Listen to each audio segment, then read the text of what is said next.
Jadi Bapak Ibu sekalian ya, ini relativisme adalah paham yang paling banyak yang nanti berimbas pada pluralisme agama ya. Nah, aliran yang paling banyak masuk di peluk di Indonesia itu namanya Transcendent Unity of Religions, kesatuan transendensi agama-agama. Nah, kata-kata kunci dalam di situ ya, agama-agama ini kan hanya jalan yang berbeda-beda ya menuju satu tujuan yang sama, yaitu Tuhan. Nah, gitu. Jadi Bapak Ibu sekalian, kalau lihat ada beberapa tokoh pluralis ini menggambarkan agama-agama ini ada yang menggambarkan seperti piramida ya, piramida, kemudian semua agama ini sebetulnya hanya jalan yang berbeda-beda menuju puncak yang sama ya. Nah, kemudian ada yang menggambarkan lagi tokoh kita di Indonesia seperti roda dan jari-jarinya. Jadi katanya pusat roda itu adalah Tuhan dan jari-jari roda itu adalah berbagai agama. Ada lagi satu disertasi doktor di UIN menggambarkan seperti sungai, semua sungai akan mengalir pada laut yang sama ya. Jadi mendominasi betul Pak ya, paham ini ya. Di era sekarang ini ya, saya pernah cerita mungkin ya, dulu satu kasus lagi anak SMA tanya kepada saya, Pak, apakah adil Allah memasukkan ke dalam surga orang-orang jahat hanya karena dia beragama Islam, dan apakah adil Allah memasukkan ke dalam neraka orang-orang baik hanya karena dia tidak beragama Islam ya. Jadi terus saya tanya sama dia, ya kamu maksud orang baik itu siapa? Dia sebut tuh Nelson Mandela misalnya, kan dia orang baik ya. Saya akhirnya kan kepada anak SMA ini saya tanya ya, ini logika sebiasanya yang nanya begini yang agak tinggi gitu ya. Saya waktu ke Inggris di Bristol itu ada karyawan kita di Airbus ya, yang anaknya sekolah di sekolah internasional. Pertanyaannya hampir sama Pak. Jadi sang bapak ini cerita, anak saya ini bergaul dengan berbagai agama di sekolah internasional di sana ya. Kemudian anak saya ini merasa orang-orang non muslim itu bagus-bagus katanya, gurunya baik, bahkan mereka disediakan makanan halal, dihormati gitu ya, agama Islam dihormati di sekolahnya itu teman-teman. Kemudian anaknya ini bertanya pada bapaknya, Pak ya, Pak, apakah teman-teman saya itu nanti masuk neraka ya, karena mereka tidak beragama Islam. Nah, mereka orang baik. Nah gitu Ibu sekalian. Jadi sepertinya sederhana pertanyaan ini, tapi ini sebetulnya nggak mudah menjawab kan ya.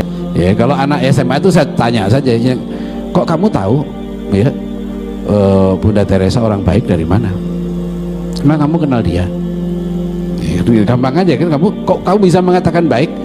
Ya, kamu kenal dia. Kemudian yang kedua, kamu bilang orang ini baik, Nelson Mandela baik. Baik pada siapa? Baik pada manusia. Oke, dia baik ya, berjuang untuk menghapus apartheid ya, berjuang untuk membantu kemanusiaan orang miskin, itu baik. Tapi saya bilang dia nggak baik sama Tuhan ya. Kenapa tidak baik? Dia tidak mau mengakui utusan Tuhan yang terakhir.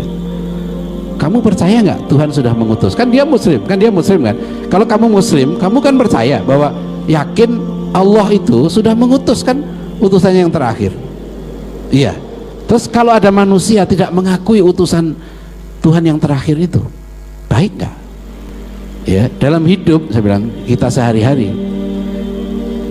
pengakuan itu lebih penting daripada perbuatan.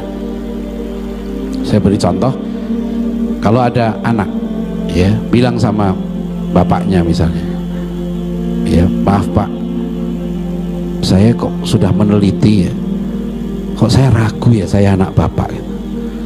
Saya kok gak mirip sama bapak saya kok mirip tetangga ya Pak ya apa buktinya saya anak bapak?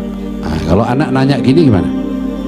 Kan ada artis waktu itu Pak yang dia merasa cantik, dia lihat ibunya tidak cantik, kemudian dia minta tes DNA kan, boleh nggak anak begini?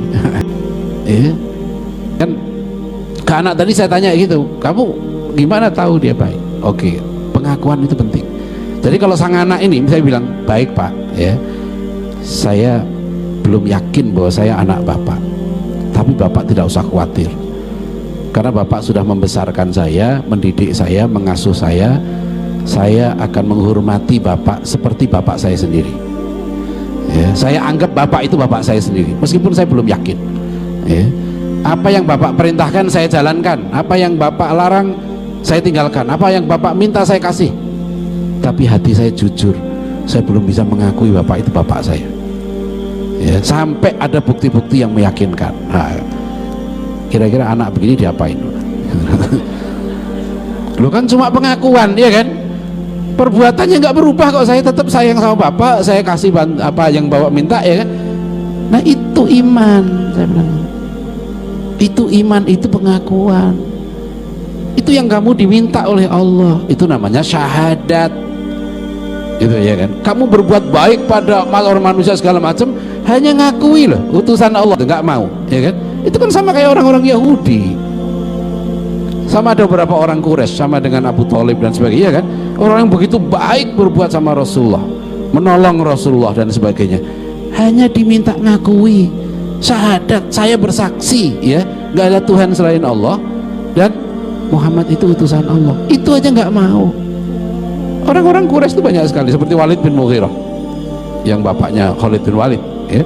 Itu seorang cendekiawan Quraisy, tahu betul bahwa Rasulullah itu utusan Allah. Abu Jahal pun ngerti waktu dengar ayat Quran ini, ya, wa ma huwa biqauli syair wa ma huwa biqauli kahin. Quran itu bukan syair, bukan mantra. Itu tahu, tapi kenapa nggak mau iman, nggak mau ngakui gitu.